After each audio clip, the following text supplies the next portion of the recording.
Hi everyone, welcome to TriStar Dragon Fruit, and I want to say congrats to those that bought cut-ins recently, and I just want to show you guys a starter kit, how to care for your dragon fruit, right? So let's say I just received this cut-in in the mail, and it's a brand new cut-in, right? It has no roots on it, as you can see here.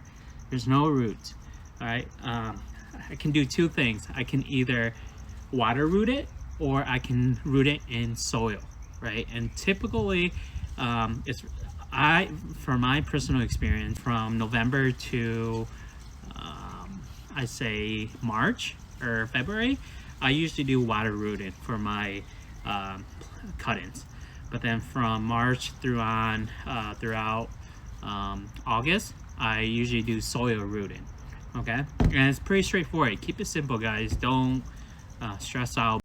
So I will be talking about a two-step process of rooting. One, you can do water rooting, or you can do soil rooting. Okay, so water rooting, you can do it whenever you want. You can do it throughout the year, whatever you want. Soil rooting, I usually like it in the summer because the temperature gets very high up there. It gets very hot, so it's really good for my cut-in. So sometimes I get pretty lazy. I just cut it off from my mother tree and I just stick it down in the pot without even worrying about it. And then I'll come out like a week later. I'm like, oh, cool, there's roots. Haha, cool, right? So yeah.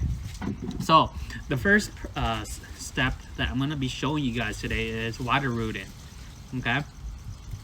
So water rooting, just for example, for this illustration, all you need is a little bit of water, right? Something, put it in a black container or whatever. It's better if you root it in a black containers, right? It doesn't, anything that likes to be rooted, it likes to be in the dark, right? So this is, for example, so you can see what I'm doing. You only need a little bit of water, right? Good water, and all you need is cut it, right? So when you get your cut in the mail and the Cambion is dry out, just take a knife and scorch it. Right, make sure it's a little wet. It doesn't need to be dry anymore, because when you stick it in the water, it's gonna get wet already. So there's no need to dry it out. Okay, so you would scorch it, and then what I usually do, I use rooting hormones. Right, pretty much, guys, you can use any rooting hormones you want, but this is what I use. I use a Hormex number 8. Okay, that's what I use because that's what I started out with.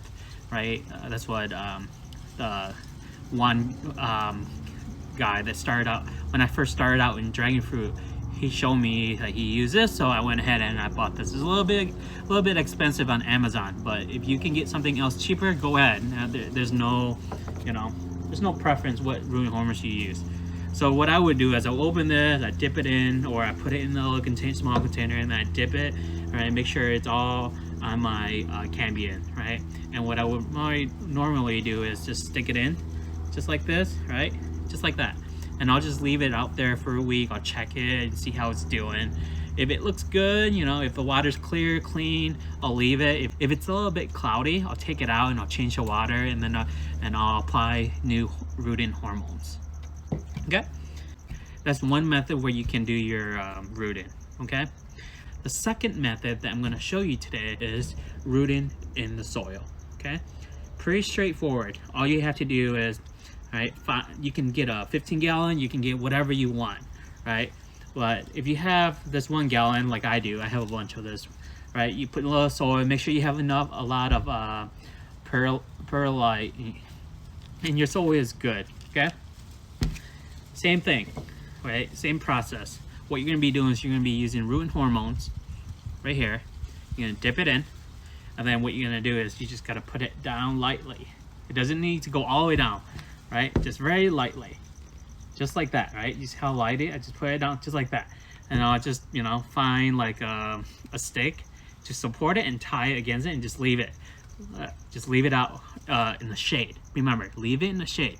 Don't leave it in the sun, because when you leave it in the sun, it's gonna get sunburned. And what happens when you get sunburned?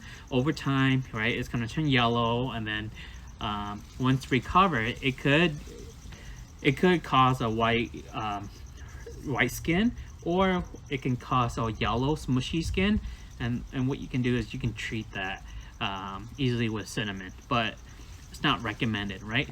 So always put in the shade when you are rooting your cut in soil, and make sure to not water a lot. Okay, do not water a lot. Just make sure your soil is moist, so so it can help your cut in root faster, right? Don't keep it dry, don't keep it too wet, but keep it moist as much as possible. Okay, so fast forwarding, it could be a week, 2 weeks, 3 weeks, whatever. It depends. All varieties are different. You cannot exclusively say, oh, this cutting is going to be 2 weeks rooting period. No, you can't say that. It's unpredictable, right? You don't know how mature they are. You don't know how young they are. So, right, just be patient with it. Just stick it in there and forget about it. Go do your thing and come back and check it out later. So let's say I finally got my plant rooted. It's all good, and I come back and I check my plant if there's rooting. Oh wow, check out, it got roots. Look at this, right? There's rootings, right? That's all you need. You only need a little bit of rootings, right? That's all you got. That's all you need. And then what do? You stick it back into your potting soil, right? Into the pot, and then you just cover a little bit more of dirt, and you leave it in the shade for a while. Okay, I would say, when I say a while, leave it in there for 1 to 2 weeks, right? So it can get used to the shade, right? To the weather. And then after a couple weeks, take it out and leave it in partial sun, right? And then once you go from partial sun, and you take it out and you leave it in full sun, and kaboom, and then it will take off, right? When you are rooting, another thing is, when you are rooting in your soil or your water, the tip of it, right, usually turns yellow, and that's okay. All you have to do is just take a little scissor and cut it off, right? Because what that is, when you plant anything, it gets stressed, and stress is okay, right? Don't just leave it hanging yellow up here. Just take a little knife and just cut it off at the top. And that's pretty much it. I hope this video helps you with your rooting process. And if you have any questions in this video, just make sure, leave a comment below, and make sure you give a like and subscribe. Okay, so I hope you guys enjoy this session today, and I'm looking forward to see your plants getting rooted. Right? Well, thank you guys. Have a good day. Bye bye.